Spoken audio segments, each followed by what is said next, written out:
Hi, I'm Bill Story of the Olderhood Group, and welcome to the Not the Retirement Show. And my guest today is UK financial consultant Ian Price. Hi, Ian. Good afternoon or good morning, depending which part of the world you're at, actually, Bill. Precisely. And some days we don't even know where we are, but there we are. That's my age, Bill. I know, that's right. So, in the last edition, Ian, we chatted about inheritance. We kind of discussed the question of yes or no. In other words, should you leave an inheritance to the family, to the kids, maybe the grandkids, etc. So I think we covered that. But, I was chatting with a lady a couple of weeks ago on something kind of similar, sort of retirement planning, I guess it was, she called me. And something popped in my mind, and I thought we could maybe, get your thoughts on this one. We talk about should you leave the inheritance or should you not? But, it's quite surprising the number of people who don't know how to leave an inheritance. And I know that sounds a rather simplistic statement or question. But the more I thought about it, the more I thought, well, wait a minute, between, owning property or, stocks, shares, assets, cash, whatever it may be. Give me some of your thoughts about that. Really good question. And I think you're quite right, because it's one of those things that people talk about, but don't know really about. Now, as you know, Bill, I come from your background, similar background. I like to keep things simple because I think some of the issues are things get overly complicated, so people don't do it. Now, the first thing I'd say that everybody should do is actually the basic thing, which is have a will. I know it sounds very simple, Bill, but actually having a clearly defined will that says what you want to do with your money is a good starting point. I saw a survey, this is just recently, I appreciate it's UK based, they still reckon over a third of people don't have a will. So telling people what you want to do with your money is the first thing. I think that's really, really important. And the other thing is I call a will a living document, Bill. You do it at one moment in time, but your circumstances will change, so you need to review it.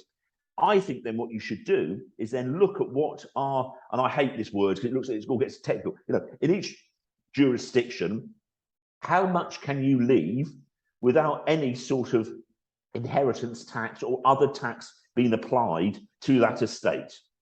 Because I think for an awful lot of people, funny enough, they won't actually hit that threshold. Okay, we've got very wealthy people who will, but they won't. So, for instance, great example, I use her, my lovely mother, who is now 98 3/4. She's getting very close to 99.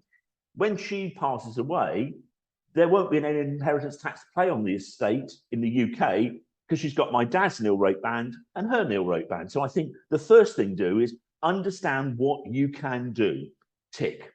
Then decide how do you want to leave money in a tax efficient way that's right for you and your family. And that's so important, Bill. Yeah, that's an interesting point. Let me go back just quickly to the point you were making about the will or the lack thereof. I wonder if when we talk about the will and when we talk about inheritance, in some respects they're sort of tied together. I mean, obviously they're tied together, but I wonder if perhaps part of that is that there is a hesitancy on people, by people, most people perhaps, to discuss basically end of life issues, and therefore, I'm not going to make a will sort of thing. It's not so much a case of not wishing to sort of leave one's wishes out there for people, particularly family, to see, but is it kind of a recognition of, oh my goodness me, I'm getting towards the end? Is that perhaps the sort of stumbling block? Bill, I agree with you 100%. I think the biggest issue we've got is, as a society, is we don't like talking about death. The one thing that's certain is I will die at some point. I think sometimes, I've said this before in our lovely talks, it'd be great if I could tell you when, because you can plan brilliantly. You're absolutely right. People don't like talking about it. There was a program recently in the UK that I watched, fun enough, this week, about dementia. And there were people with dementia in their 50s in the UK now. So it's not just a will, it's having that thing called lasting, we have something called a lasting power of attorney, you know. So who's going to be responsible if something happens? It's a horrible conversation to have, but actually I find it quite invigorating. So my daughters know exactly what our wills are. They know where everything is.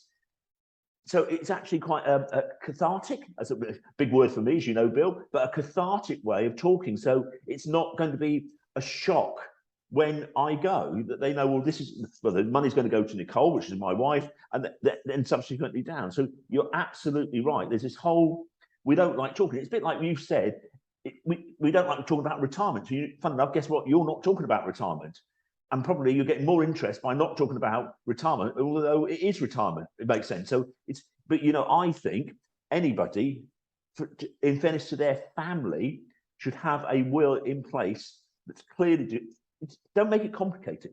You know, I'm a great believer. I think we mentioned before, you know, part of, we were just mentioning just before we started recording, what's happening in the UK at the minute is quite considerable. And part of my inheritance tax planning now, funny enough, is putting money aside, maybe each month, to gift to my children now to help them through what I think is going to be a difficult financial crisis.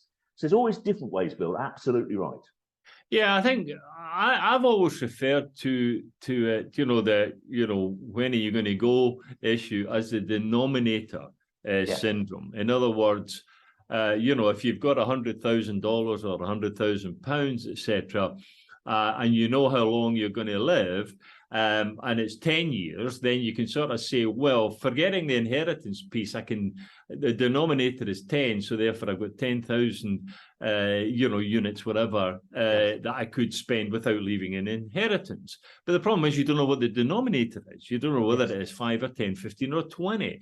And, you know, obviously the further out, then the more acute the whole thing becomes. But let me go on to the question of property, because obviously when you talk about cash, for example, and, you know, leaving cash, then as long as, you know, you're leaving the details of the bank account, you know, number 1, 2, 3, 4, 5 at this particular bank, boom, it's done, it's yours, move on.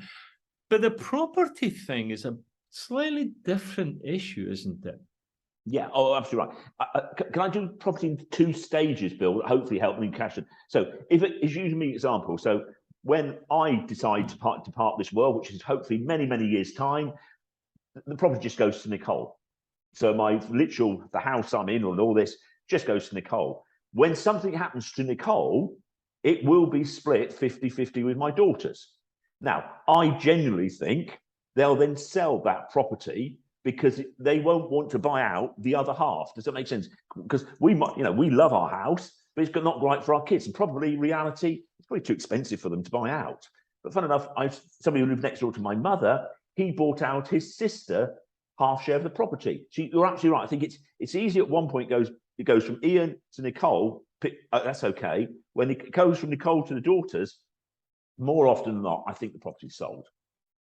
Yeah, I think that's the point, isn't it? That if the beneficiaries, if the children, or for that matter, grandchildren, have no wish to live in the property for whatever reason, it may be in the wrong location, it may be too big, or it may be too small, maybe too expensive. You know, there are any number of reasons, and I think that's one of the, you know, when I was chatting with this lady, that was kind of one of the points that I was making to her, because she's in that sort of situation, and I said, you know, what will you do with the property? She said, well, you know what, I never really thought about it. She said, I just kind of assumed that, you know, when you get to, you know, the inheritance issue, you know, there's a big house or small house, whatever it may be, let's move on. But you've made me stop and think about that. I say, well, actually, wait a minute. Do the kids want to stay in this house, or would they? She said, I've never really thought about it. And I you know, when I said it was kind of simplistic, I don't mean that, you know, cheekily, or, you know, I mean, I think that's a valid point. I think people genuinely say, good heavens, I never really thought about that. It's not just a case of leaving the house and move on. I think the word you use is, what you've got to then consider is, when you're thinking about inheritance, a property is an asset as much as a fund is an asset. The asset just happens to be bricks and mortar. Therefore, if you're leaving a fund, let's say, of assets you've got, that automatically gets sold. It's the same property. Now, what I have seen some families do, where one of the children do want the property, they do a deal whereby, simplistically, let's say you've got a £1 million estate, you've got £500,000 property, each daughter's going to get £500,000. Well, one buys out the other to make sense. So instead of getting, say, selling property for £500,000, they actually give the other person 250. So it all works out exactly the same. So there's ways, but most times, the girls don't want our property. It's our property. We've made it for us. And also, it's a generational thing in the UK a little bit. Probably they couldn't afford the property either. So it's just realistic. But you're right. The most important thing is to start talking about it. Like I said, watching this program on dementia, where a 59-year-old is now having, that's scary, and it really made me stop and realise, again, if I'm honest, Bill, how privileged and lucky I am. I've still got I'm still reasonably healthy, apart from, like I said, I had COVID again, but I can still work when I want to work. So there's some real positives. But I think I have a responsibility so that when something happens to me, whatever inheritance is left in a way that's easy for everybody to understand. Yeah, the other thing that came up in the conversation, I keep referring back to this lady, because it was quite enlightening in some respects. The other thing was, she has an investment portfolio. I think there's some mutual funds in there and some stocks, whatever sort of thing, And I said, apart from just simply owning the portfolio, why are you owning that portfolio? And she said, well, because it gives me income. In other words, I've got my pension. She's retired. I've got my pension, but also it gives me, I think it was, I can't remember, 500,000 or something like that, maybe 600. I can't remember now. And she said, it gives me whatever it was, 20, 25, 30,000 per annum in income. And I said, okay, fine, I understand that. So now, vis-a-vis the inheritance side of things, what would you be advising your children to do?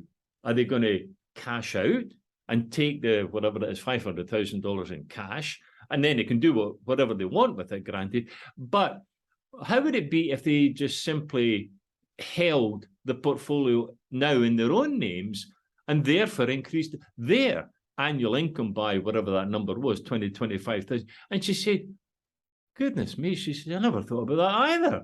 And I thought, yeah, I think to guys like you and me, we kind of, I don't want to sound smarty, but it becomes second nature. But she just never thought about it. She said, I just assumed that I would leave the money to them, and yes, they can do what they want with it, but it might be a good idea to say to them, why don't you just take it into your name and take the 20, 25 grand a year? Good point. Well, one of the things that I've done is I think I mentioned to you, but I have a financial advisor that looks after me. He now looks after my daughters.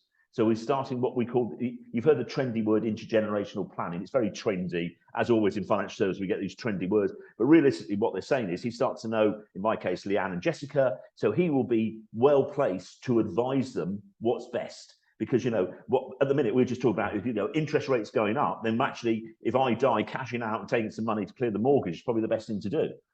Whereas if they have no mortgage, because I've lived such a long time, then it might be different. So it's about circumstances at that time. But I think your starting point is so right. You've got to start talking about it. If you don't, get anywhere, just get some people to help you talk about it and think about it and talk with your family, so it's not a surprise. And I found out a really good mate of mine, literally in financial services, unfortunately, his father died, and they found out that a picture on the wall was worth £150,000. Didn't even know. It's almost like that is unbelievable. So it's about being open and honest as you can be. I think, I think that's a very good point. And it's not self-serving, but I think a financial advisor role is actually. I have to be honest and tell you, I didn't tell her that. maybe I should call her back and say, wait a minute, hang on here. Maybe this is what you should need. But look, we're just about running out of time here. This whole inheritance issue, Ian, is simple on the one hand, because it's a simple concept, but I don't know. It's a wee bit complicated when you sort of get down into the nuts and bolts, Yeah. and then isn't it? I mean, I think we've probably got a few more editions of this to keep going back to the inheritance issue, don't you think? Absolutely, and I think some of it's to do with, and Bill, we have never talked about where we've started, where we've ended up, or what other people. Some people have ended up with an inheritance tax problem they didn't think they were going to have because they didn't think they were going to earn as much money or make as much money as they did do. Can I just? I've got to read something to you, which I thought you'd bring a smile to your face. I saw this lovely quote of an old politician in the UK, Roy Jenkins. He said, "Inheritance tax, broadly speaking, a voluntary levy paid by those who distrust their heirs more than they dislike the inland revenue," which I just think is great. I think we'll close out at that one. I thought you would. Take care, Bill. Bye. Thanks again, mate. All the best. I'm Bill Story from the Olderhood Group. You've been watching Not the Retirement Show with UK financial consultant Ian Price. We'll see you again next time. Take care, everyone. Bye. Bye.